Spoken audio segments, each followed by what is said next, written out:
Hello,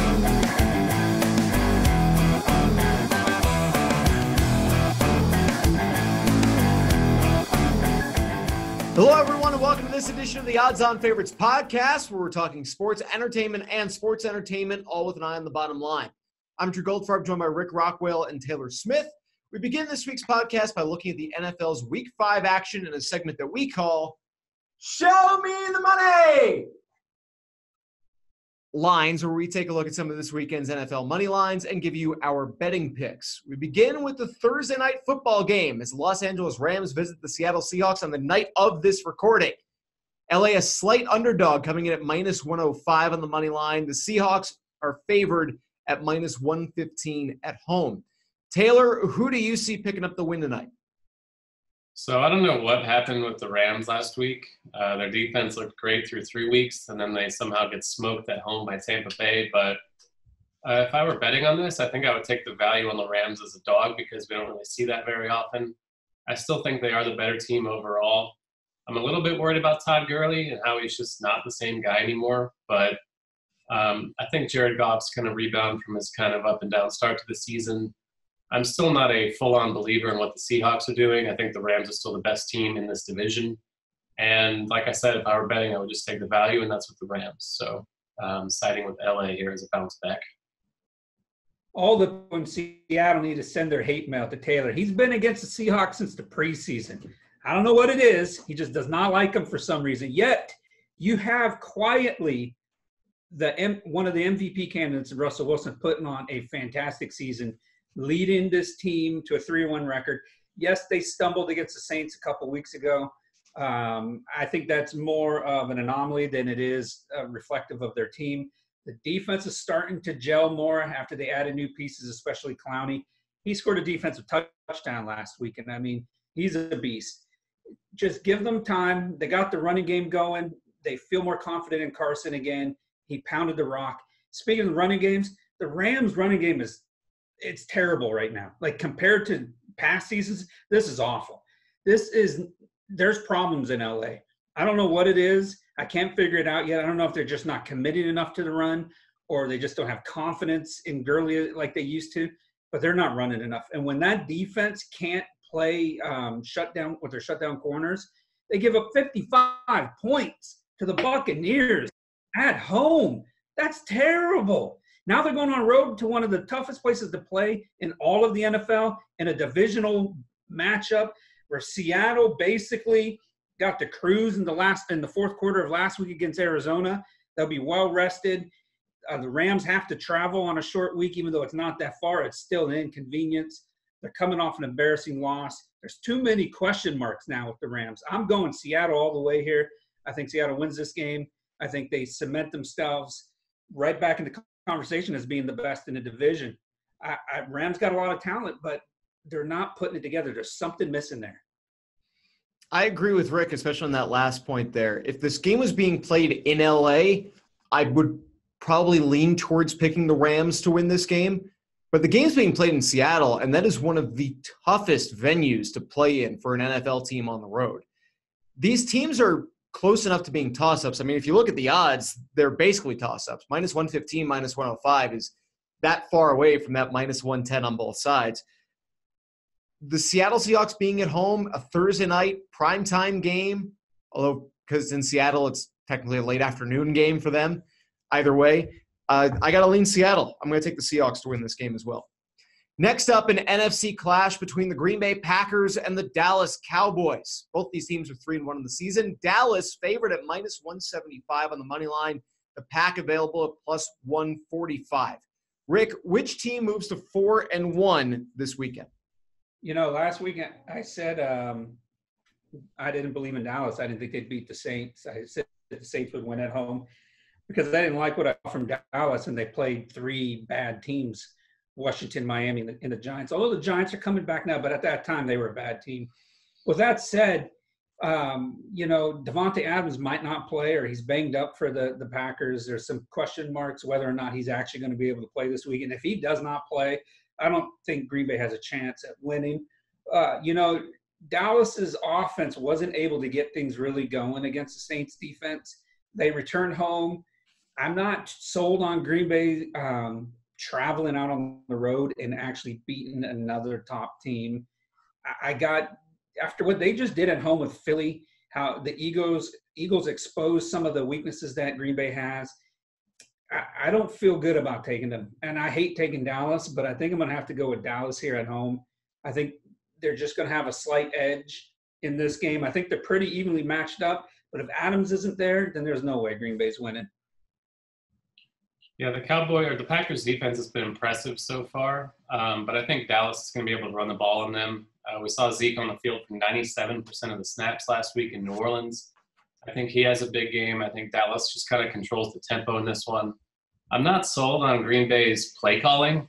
Last Thursday against the Eagles, we saw a bunch of questionable play calls. Like they had a 1st and goal on the 1, and they threw it 4 consecutive plays. And they threw that pick on the goal line to lose the game, basically. So I don't know if there's a rift there between head coach and quarterback or what's going on, but until we see more consistency there, I'm not really going to fully buy the Packers. I think the Cowboys are a decent value at home. I'll just take the Cowboys to go to 4-1. I mean, you guys pretty much covered it. I'm no real fan of the Dallas Cowboys, but in this situation, I think that they're the better play. They're the more known factor. They're the home team in this situation. You got injury concerns on the other side. Dallas just makes more sense when it comes to making a pick for that game. Pair of 2-2 teams square off in Charlotte this weekend, each featuring a backup quarterback. It'll be the Jacksonville Jaguars taking on the Carolina Panthers at Bank of America Stadium. Jags plus 160 underdogs compared to the Panthers minus 190 favorite status. Taylor, are you buying into Minshew Mania? Which team stays above 500 with a win on Sunday? I don't understand the Minshew thing. It's like no one's ever seen a guy with a mustache before. I'm not sure why it's such a big deal, but I'm not buying into him. I'm not overly impressed by what they've done, beating Tennessee and Denver, 2 very mediocre teams. I'll take Carolina at home. They've gone on the road back-to-back weeks and won with Kyle Allen. I don't think the Jaguars really have an answer for Christian McCaffrey, so I'll take Carolina at home.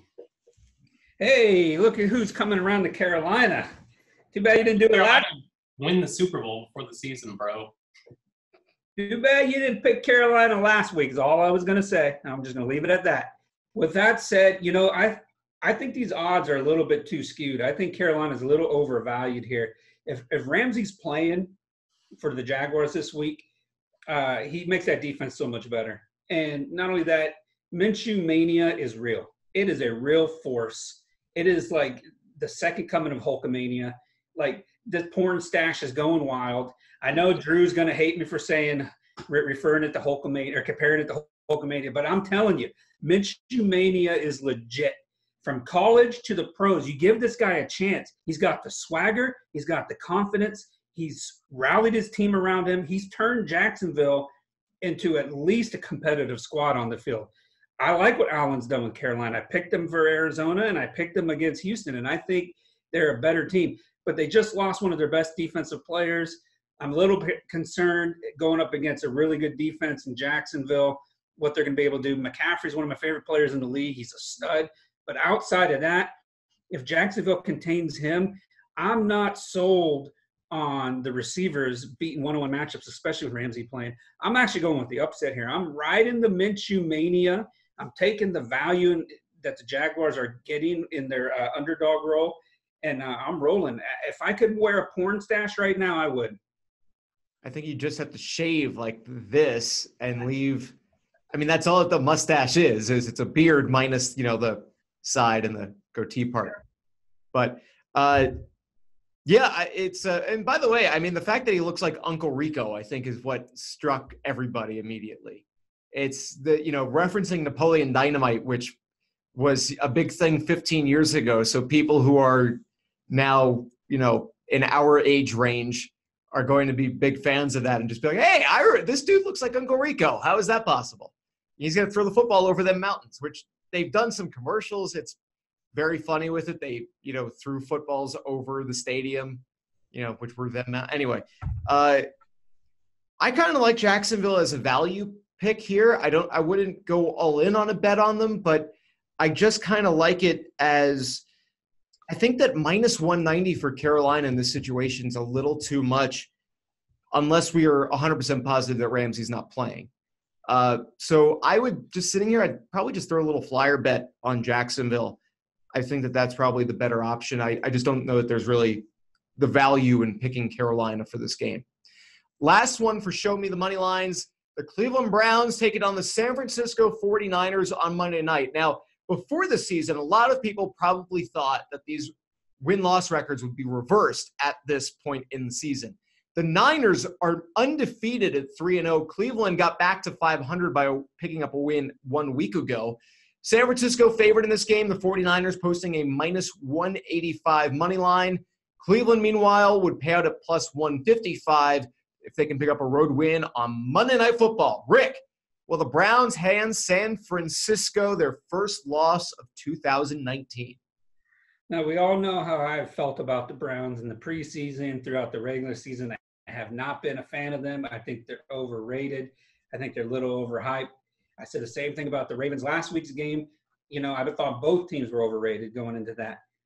But I really like what I saw from Cleveland. And honestly, I think they can go into San Francisco and beat the 49ers. The 49ers have beat the Bengals, they beat the Steelers, and then they beat the Bucs in week 1, which was a very close game. I think it was a Winston interception late that stopped Tampa Bay from winning. So, and then they beat 2 of the worst teams in Cincinnati and Pittsburgh, who just had an epic thriller of a Monday Night Football game the other day, which was one of the worst Monday night games I've seen in a long time.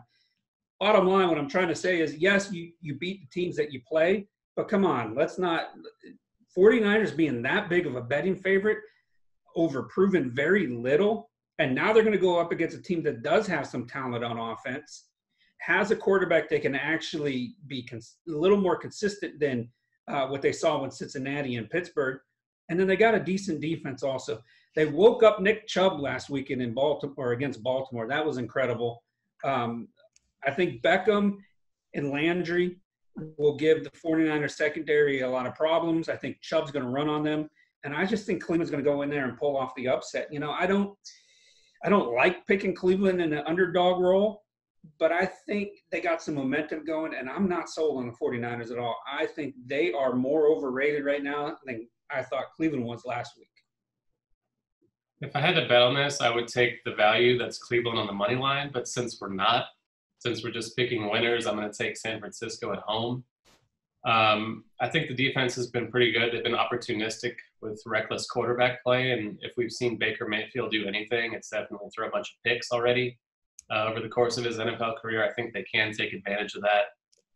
Like I said, I don't love the value. I definitely wouldn't take them at minus 185 if we were doing, legit wagers and stuff. But I do like their chances of winning the game more. So if it's just a straight up pick, I'll just take San Francisco at home. So your pick is San Francisco, but your bet would be Cleveland for a very, very small amount. Yeah. Okay. Just clearing that up. I'll mark you down for San Francisco as I'm tracking our, correct, incorrect stats. But a week ago, I was the one who picked the Browns, and I said that was either going to be my last time picking Cleveland because if they lost, that was just going to be it. I was going to be done with them, swear off of the Browns for the rest of the year, just be done. They won. So we're back to a point where you go, okay, so we're now back to kind of normal-ish. This is kind of like the last pick for me a little bit, where I think that there's potential value on Cleveland. I think that the Browns they have a higher ceiling. San Francisco, I kind of agree with Rick. I don't know how much I buy into the Niners yet.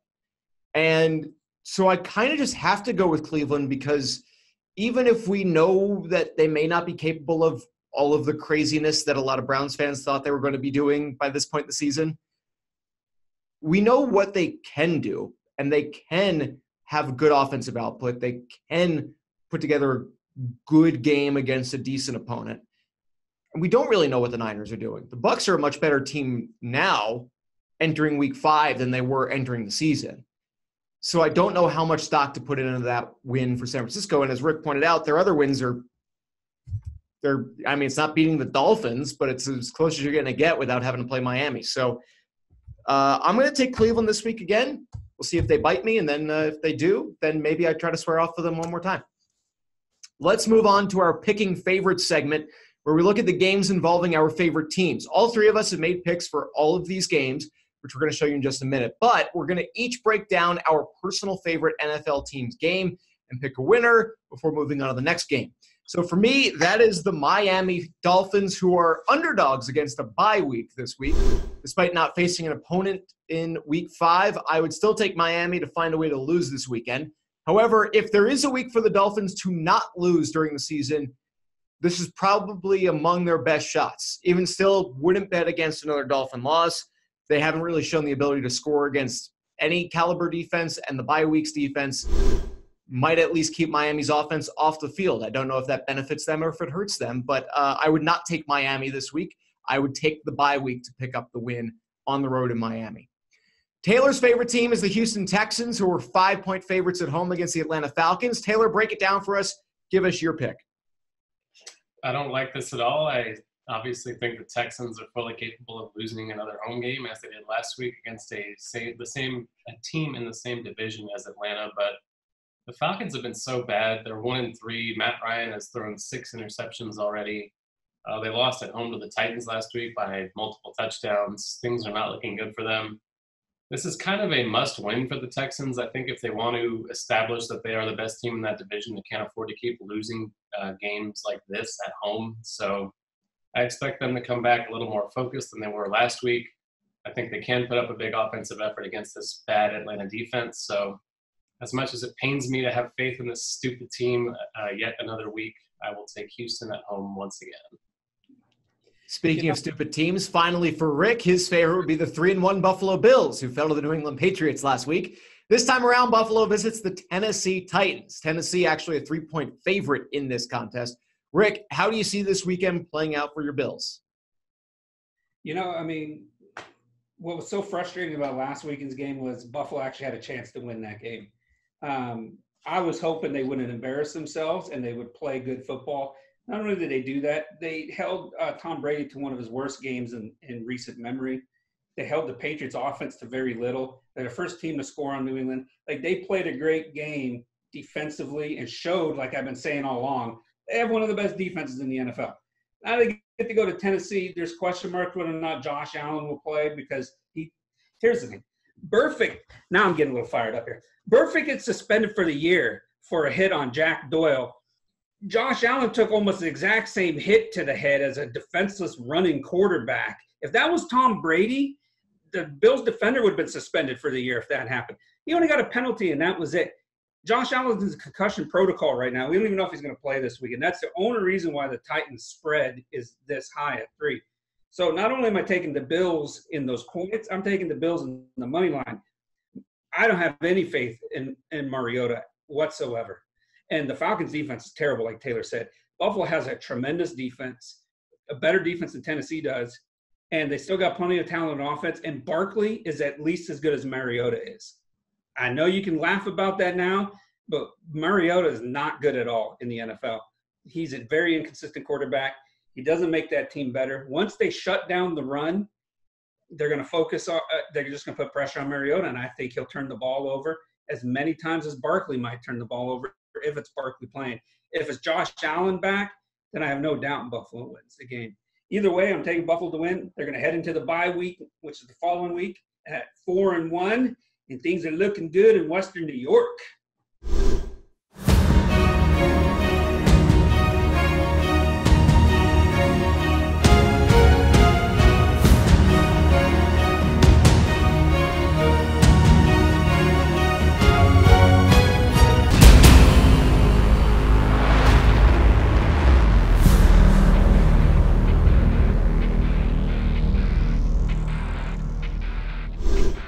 I hope you enjoyed that segment from the Odds On Favorites podcast.